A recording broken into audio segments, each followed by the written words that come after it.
Panibagong umaga, panibagong araw. Maaga nga tayong lumabas upang magtungo sa gym. Kapag ganitong Lunes kasi maaga ako nag-uumpisa mag-workout para na rin bago mag 10 AM makauwi ako at makatulog uli. Kasi night shift na kami ngayon buong linggo.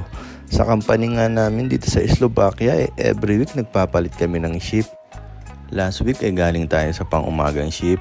Kasi kapag pang-umaga ka, magdi-duty ka mula Monday hanggang Saturday. Hindi katulad ng afternoon at night shift hanggang Friday lang. Kapag morning shift ka mga idol is duty ka ng 6 AM to 2 PM. At kapag afternoon shift ka naman ay duty ka ng 2 PM hanggang 10 PM ng gabi. At kapag night shift naman, 10 PM to 6 AM ng umaga.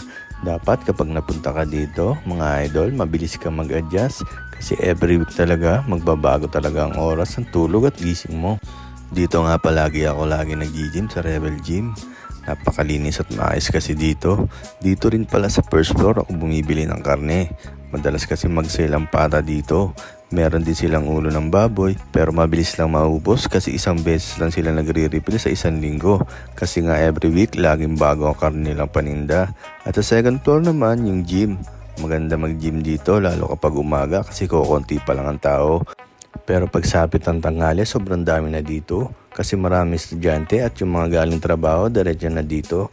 Karamihan pala ng trabaho dito mga idol ay 8 hours lang.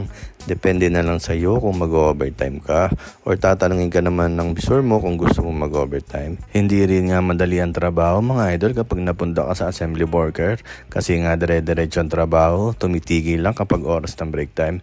Kaya malaking tulong talaga ang regular na pag-workout para hindi mo masyado maramdaman ng pagod na dulot ng trabaho upang maiwasan na rin ang sobrang pagsakit ng pangangatawan mo. At nag-umpisa na nga ako mag-workout mga idol.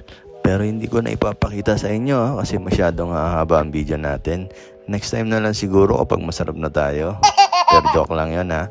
Bago nga mag 10 AM natapos na rin ako mag-workout. Dumaan nga pala muna ako sa Bila. Ang Bila nga pala isang supermarket at sa pinakamalaking groceries dito sa buong Europe. Napakaraming ang brands nito. Dito kasi ako bumibili ng saging at mansanas na araw-araw kong binabaon sa trabaho. Hindi kasi ako nagbabaon ng kanin kapag duty ako. Mas gusto kasi ang prutas at tinapay. Mabilis lang kasing kainin. 10 minutes pagkatapos 20 minutes lang kasi ang break time namin kada araw. Sobrang bilis, di ba? Pero masasanay ka rin mga idol. Medyo mahaba na nga ang video natin mga idol. Pero bago ako magpaalam, binabati ko nga pala ang mga nag-comment sa una nating video na sila May Prestosa na tawang-tawa kasi nga naman spring onion pala yon. At si Winston Lee Parico na dati kong teammate sa basketball. Kita-kits tayo ulit sa mga susunod kong video mga idol. Paalam! Bye-bye!